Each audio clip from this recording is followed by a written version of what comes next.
Como bien decían ustedes, obviamente esto que inquieta también a los ciudadanos, esta situación que sucedió, que bueno, que recién reflejaba muy bien esta señora junto a Maggie allí en el lugar, y bueno, las recomendaciones a tener en cuenta para que no suceda, sobre todo para la gente mayor, que es por allí la que más frecuente le terminan haciendo estos malvivientes el cuento del tío, por así decirlo. Estamos con el comisario Jorge Holguín de la Departamental Río Cuarto. Bueno, Jorge, en principio gracias por atendernos y bueno, consultarte qué medidas se pueden tener en cuenta para que no les suceda esto, sobre todo a personas por allí como veíamos, esta persona mayor, jubilada, y sobre todo son los más, a los que más les termina sucediendo este cuento del tío.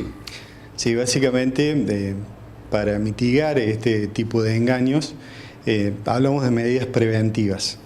Medidas preventivas que obviamente tienen su enfoque hacia grupos vulnerables, en este caso personas mayores, ya sea por exposiciones o intervenciones expositivas que realizamos en vecinales, en municipalidades de la región, llevando medidas preventivas, indicando cuáles son cuestiones básicas para tener en cuenta al momento de encontrarse con estos, por lo general son llamados que resultan engañosos y que terminan configurando un delito, en la mayoría de ellos, que es la estafa.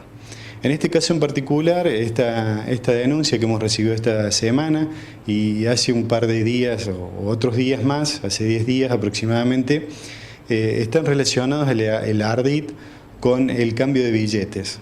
Por disposiciones del Banco Central exigen o solicitan el cambio de billetes y a través de ello pueden terminar estafando y recuperando el dinero que tienen en depósito estas personas en las viviendas. Esos son los casos registrados, no obstante el ARDIT va cambiando de acuerdo al operador. Otros de los conocidos tienen que ver cuentos del tío o también secuestros extorsivos. En otro de los casos, personas que se hacen pasar por autoridades, ya sea de bancos o también de autoridades de ANSES.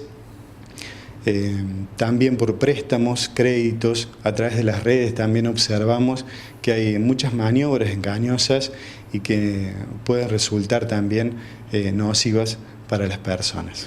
Este modus operandi que veía, que comentaba recién acerca de cambio de billetes, ¿es relativamente nuevo? ¿Esto era algo que venía frecuentándose también no solamente en Río Cuarto, sino también en el país?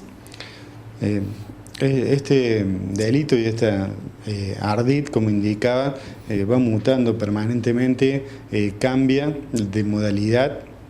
En estos casos hemos registrado este tipo de engaños, pero con anterioridad o el año pasado recuerdo que también se utilizó, pero no, bueno, con estos resultados.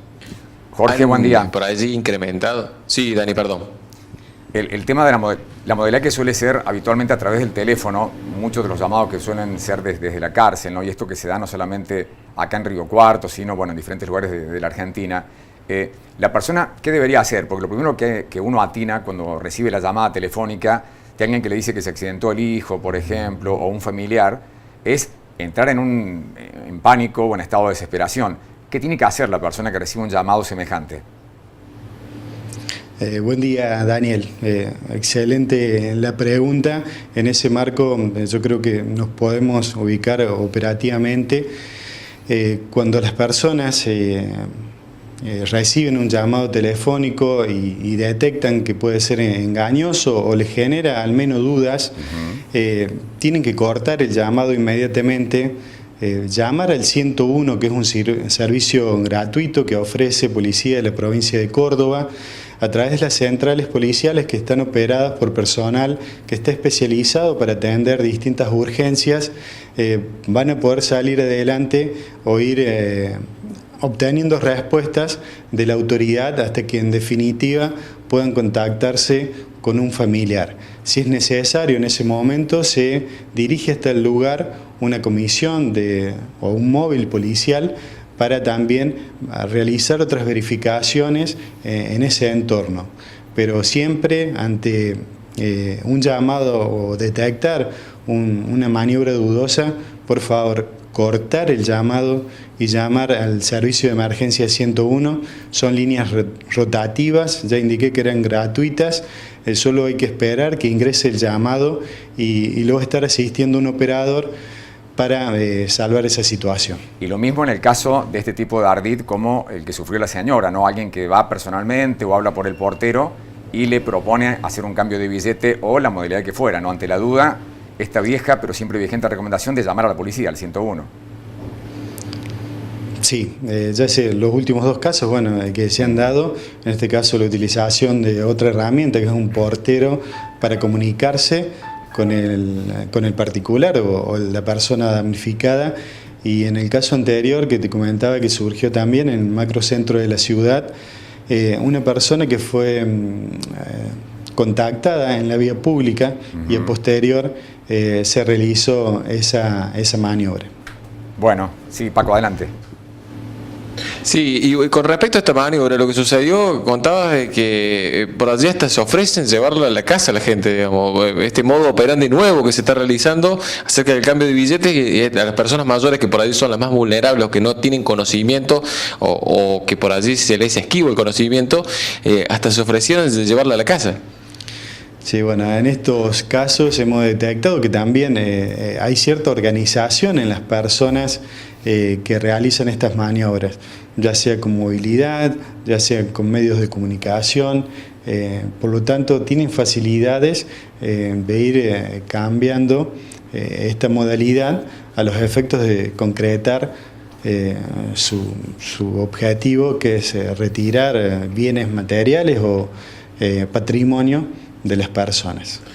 Por otra parte, chicos, tenemos que hablar de una tragedia, dejando al lado de este tema, algo que sucedió en horas tempranas de la mañana en la ruta 35, un accidente fatal que se dio allí en el cruce con Malena.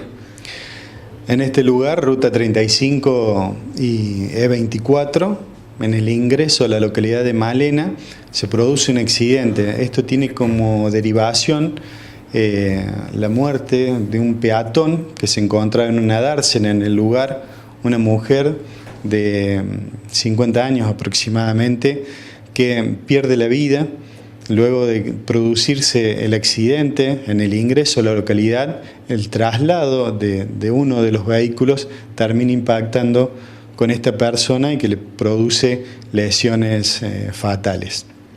El personal policial que trabaja en el lugar puede constatar en principio que una F100, un auxilio, se conducía de norte a sur por ruta 35 hacia la localidad de Santa Rosa de la Pampa, de donde es oriundo el conductor, una persona de 54 años, y en el cruce, saliendo de la localidad para cruzar esta vía ruta 35, se encontraba un automotor, un Suzuki Funk, al mando de una joven de 26 años de la localidad de Malena, y esto produce en la intersección la colisión y el posterior traslado o derivación del automotor mayor hacia la persona que se encontraba en la dársena esperando a que pasen estos vehículos y poder cruzar la arteria.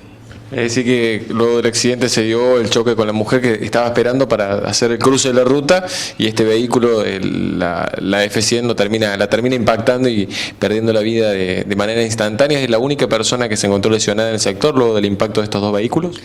Los servicios de emergencia hacen las constataciones pertinentes en el lugar, el deceso de la damnificada por un lado y por otro lado la asistencia de los conductores que presentaban politraumatismos menores. Muchísimas gracias, comisario, por estos minutos. Buen día. Continúen ustedes, chicos, por allá.